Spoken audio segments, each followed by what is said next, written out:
हाय, मैं कोनी ओवेन हूँ और मैं एक अस्पताल में रेस्पिरेटरी थेरेपिस्ट का काम करती हूँ। 31 दिसंबर की सुबह जब मैं सोकर उठी तो मेरी बाईं बाजू में बहुत ज़्यादा दर्द था और ये दर्द मेरी गर्दन से होता हुआ मेरे हाथ में आ गया था और मेरे हाथ का अंगूठा एकदम सुन्न पड़ गया था और मैं डरी भी हुई थी और बहुत ज़्यादा दर्द में थी। ऐसा दर्द था जो कि मुझे पहले कभी नहीं हुआ था। मैंने सब प्रकार के नुस्खे आज़माए और ढूँढने की कोशिश की कि मुझे क्या तकलीफ़ है,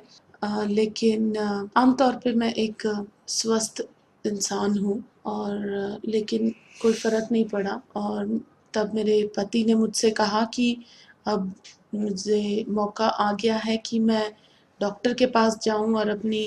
पूरी जाँच करवाऊँ। तो उन्होंने मुझ पर एक्स-रेज़ किए और वो बिल्कुल ठीक आए और फिर उन्होंने एमआरआई करने के बाद ये पता लगाया कि मेरे मेरे को हर्निएटेड स्पाइन है, जिसमें कि मेरे डिस्क जो है वो मेरी रीढ़ की हड्डी के साथ लग रही है और उसने मेरे नसों को दबा दिया है और उसकी वजह से जो है मुझे बहुत ज़्यादा दर्द होता था और ये दर्द बिल्कुल भी ख़त्म नहीं हो रहा था और मुझे इतना ज़्यादा दर्द होता था कि मैं अपने बिस्तर के पास एक कोने में बैठी रहती थी और बहुत रोती थी और ना तो मैं लेट सकती थी और ना ही बैठ सकती थी, इतना ज़्यादा दर्द होता था। मेरे बेटे ने मुझे पास्टर नासिर की चंगाई की सभा के बारे में बताया और चंगाई मिलने से एक रात पहले जब मैं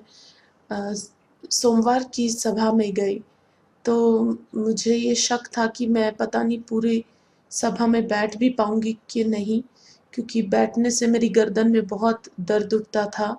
मैं जब वहाँ बैठकर पास्टर नासिर का प्रचार सुनने लगी, तो वो आशा के ऊपर प्रचार कर रहे थे। मैं भी उसी आस के साथ अपने आप को जो है देखने लगी, चंगा होता हुआ देखने लगी। उस तस्वीर को मैंने देखा कि मैं चंगी हो गई हूँ। तो ये वचन सुनने के बाद मेरा विश्वास बढ़ गया और जब मैं सभा खत्म होने के बाद पास्टर नासिर से प्रार्थना करवाने गई, जैसे ही उन्होंने मेरे सिर पर हाथ रखा, मैं फर्श पर गिर गई और परमेश्वर की हज़ूरी ने मुझे इस तरह से मेरे पूरे शरीर को छुआ था कि मैं खड़ी नहीं रह सकी और मैं गिर गई और जब मैं उठी फर्श पर से तो मेरी गर्दन में बिल्कुल भी दर्द नहीं था। मैं अपनी गर्दन को बिल्कुल ऐसे हिला रही थी और उस दिन के बाद से मैंने दर्द की कोई दवाई नहीं खाई है। मैं बहुत लंबे समय से विश्वासी हूँ, लेकिन इस दर्द की वजह से मेरी आँखें जो है परमेश्वर से हट गई थी। मैं परमेश्वर के बारे में जानती तो थी, लेकिन परमेश्वर कौन है उस बात से मेरे नज़रें हट गई थी। लेकिन चंगाई की रात से मुझे ये एहसास हो गया कि वो यीशु मसीह ही हैं जिन्होंने मुझे छुआ, मुझे चंगा किया है और चंगाई से बहुत खुश हूँ।